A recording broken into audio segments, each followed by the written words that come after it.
Hello, everybody. Welcome. I perhaps don't have to give a talk. You just heard a whole quotation from my Facebook. I can go back just to relax on this really wonderful, soft sofa. But I'm here already. It's too late. So I think we human beings are a very unique species, and that we have a role to play in this giant universe. By the way, every species is unique in their own way, and so it's not like we are more sublime than other species. Our gift, our special gift is that we have this consciousness, and that has almost a divine power to imagine, to create narratives and stories, and to even look into self. So this is a divine gift. It's a divine power. It almost makes us close to the divine beings, like the gods and the deities. As you know that almost every ancient cultures believed in the existence of those mighty deities and gods.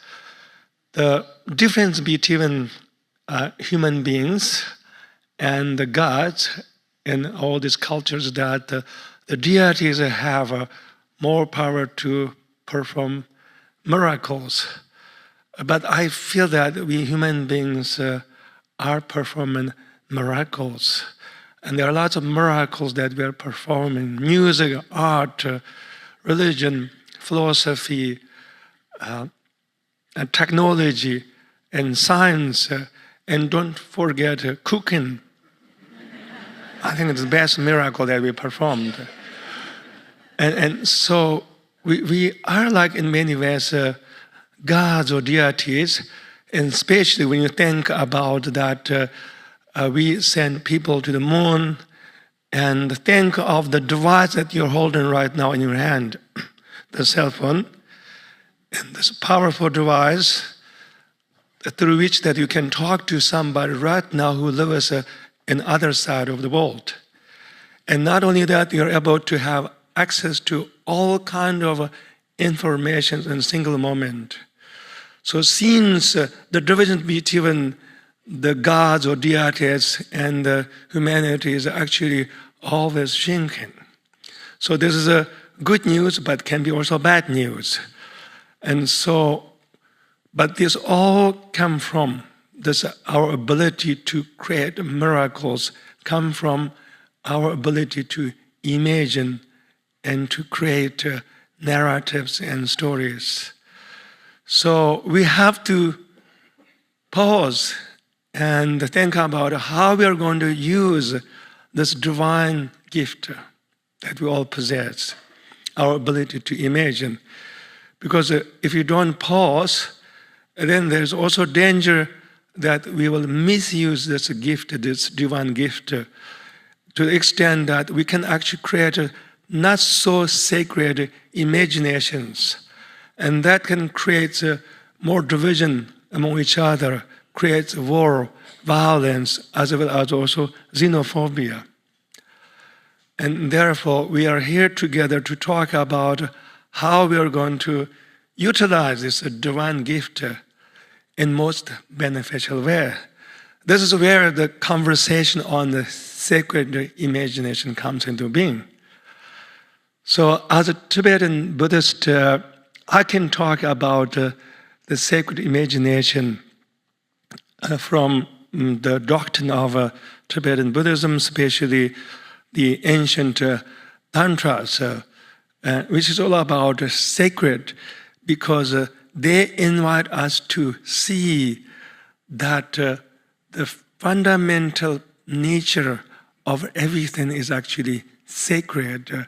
By the way, this morning I came across this beautiful quotation from Thomas Merton, which you put into the book. It's really about recognizing that there is a sacredness in each of us, and that is the foundation of who we are. But I will tell you a little bit a story. We don't have a creation story, we have a manifestation story. But we believe it is a true story. Especially Dzogchen Tantras invite us to imagine the beginningless beginning of this existence, which has no really beginning, but invite us to imagine that the consciousness, not a universal consciousness, not individual consciousness, purely consciousness was sleeping in this womb of a divinity, and suddenly this consciousness, she wakes up, and then she began to experience being aware of self, and also she begins to experience colors. And this fantastic manifestation of colors. They talk a lot of colors. And sometimes she recognized that these colors none other than her own display, so the consciousness becomes enlightened. That's called the primordial enlightenment, which is depicted by these images such as primordial Buddha, the Samantabhadra Buddha.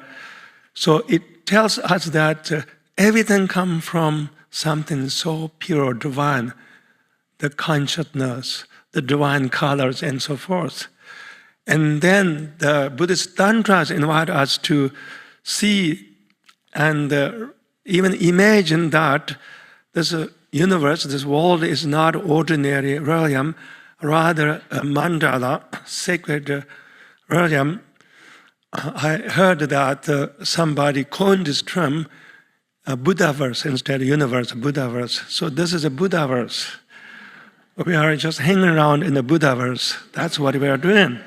It's quite simple. There's no mystery about who we are and what we're doing. We're just hanging around in the Buddhaverse. That's too bad, right? We just have to listen to more music and dance instead of fighting and arguing with each other. I think that should be the precept of the festival of faith. Do you have a precept? The commandment of the festival of faith.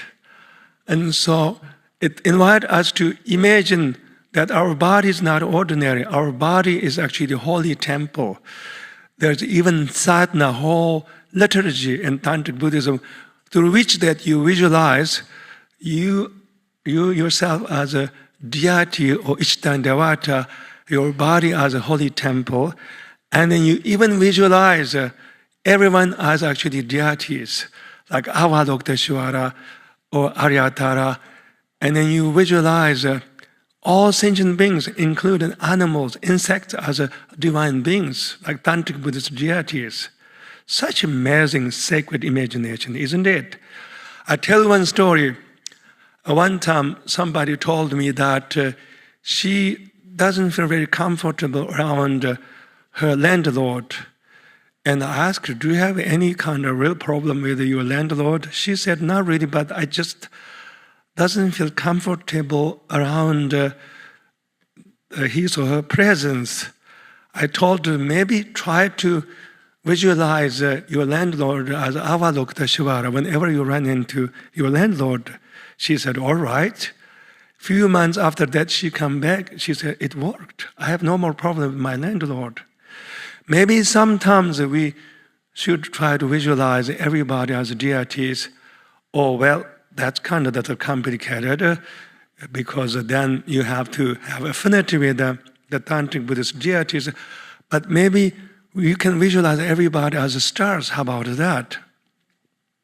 You can visualize each other as stars every now and then, and especially right after the election, I think there are lots of unhappiness, divisions, and to the extent that our consciousness can really descend into a very low realm, where we feel that we are on the right side, we are the good people, and these are not good people.